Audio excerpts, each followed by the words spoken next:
Nasıl başladım bu hayata hiçbir fikrim yok ama çok şey yaşadım en erkeninden. Belki de her şeyi fazla erken yaşadığımdan böyle olmaya aday biçildim. Diğerlerinden farklıydım. Bunun farkındaydım. Onlar normal hayatlarına devam ederken ben hep bir şeyler peşindeydim. Arkadaşlarım, ailem. Okulum hep sorundu benim için. Hepsinde farklı biri vardı. Dışarıda başka biri oluyordum. Hatta bazı insanların yanında başka, bazılarının yanında başka. Kaç karakterim var bilmiyordum. Hiç sayamadım. Okul. Hiç anlaşamadık. Hep hafızam geri kaldı. Zaten sayısalım berbattı. Okuldaki insanları saymıyorum bile. Onlarla geçirmek zorunda olduğum 8 saat. 8 saat boyunca öylece durup birini dinlemek pek de kolay sayılmıyor. Keşke hayatımızda karşımıza bir daha asla çıkmayacak birçok şeyi görmek yerine hayat dersi alabilseydik. Ama sınıfı geçebilmek için robotlaşmak, her öğrenci gibi görevimi yapmak zorunda olduğumu biliyorum. Bir de dikkat eksikliğimle hafızamdaki sorunu yenebilsem. Kendi filmimi mutlu sonla bitirmek istiyorum. Mutlu son ne ifade ediyordu? Kim için mutlu son? Bir son ne kadar önemli olabilirdi? Hiçbirimiz masum değildik. En büyük hatamız insanları yargılamakla başladı oysa. Başkalarının dış görünüşleri ne kadar umrumuzda oldu da onlara hak etmediği isimlerle bağdaştırdık. Daha bir kere bile konuşmadığımız, neler yaşadığını bilmediğimiz kaç insanı yargıladık. Ne kadar basit değil mi? Birinin üstüne suç atıp herkese ona inandırmak. İncelikten yoksun, yağan yağmurlar. Henüz yere çakılmamış kozalaklar. Mezarına bakarken iç çektiğim ölü kediler. Hangi yıldaydı hatırlamadığım bir takım acı olaylar işte. Hepsi birbirine karıştı yine. Yanında olan insanları düşün. Hangisi sana ufak da olsa kötülük yapmadı? En kısa zamanda yapacaklar, telaşlanma.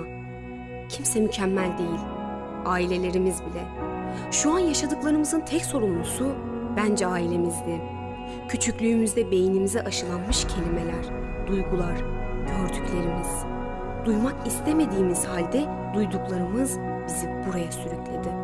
Acımasızlığıyla övünmeyi bilen insanlara temas ettim. İstediğim hayat bu değildi.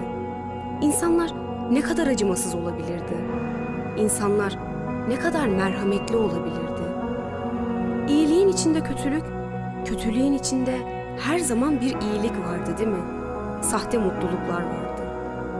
Her gülen yüzün ardında kimsenin göremediği o maske. Bir maske vardı. Ne kadar koruyabilirdi bizi? Kaçımız görmeleri için maskeyi indirdik yüzümüzden. Yine de kimse göremedi.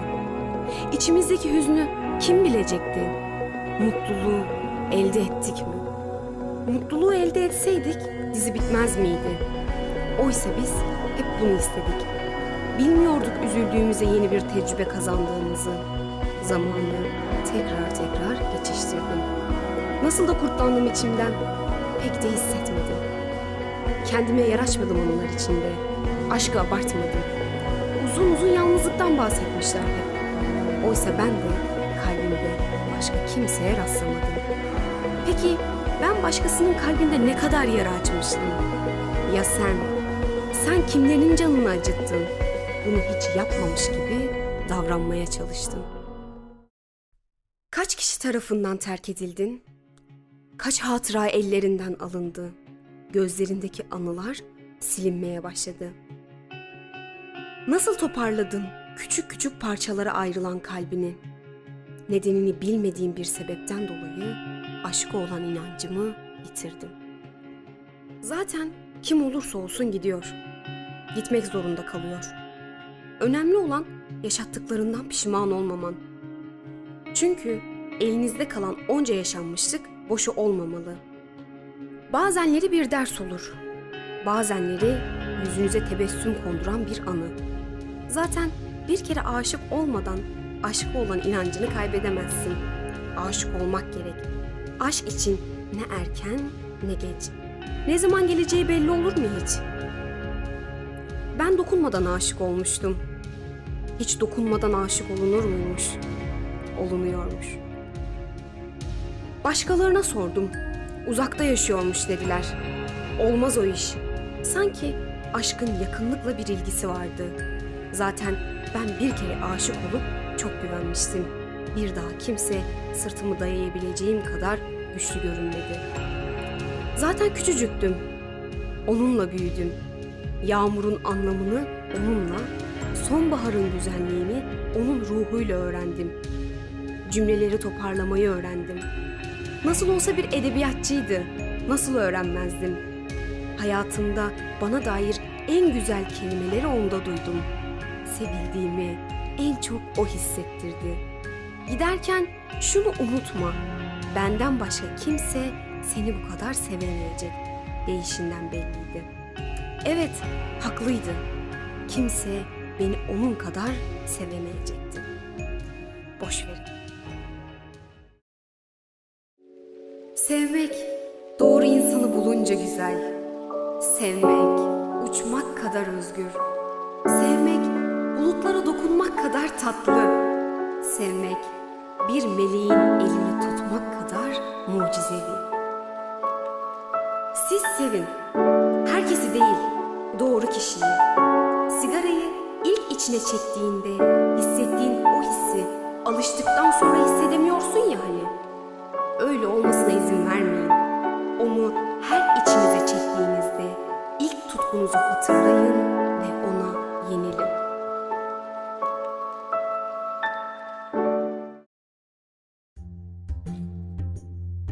Güneş ışıklarının ardından belirmiş bir şehir. Işıklardan rahatsız olup hislerini kaybetmiş insanlar. O güzelliğe dokunamayan insanlar. Eskiyen duygular, eskiyen evler, eskiyen şehirler. Her şey eskirken hayal etmek ne kadar basit oysa.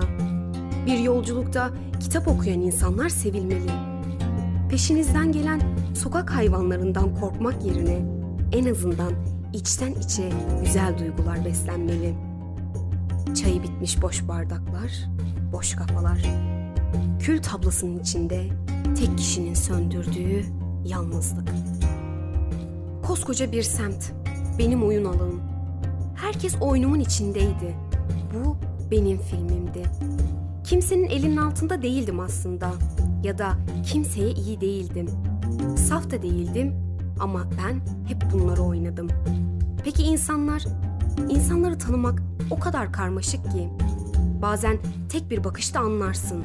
Bazen ne kadar konuşursan konuş, çözemezsin.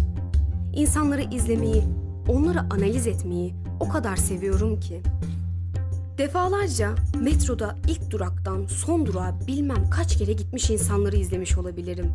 Nedensizce hoşuma gidiyor. Kendi aklımda hayaller üretiyorum.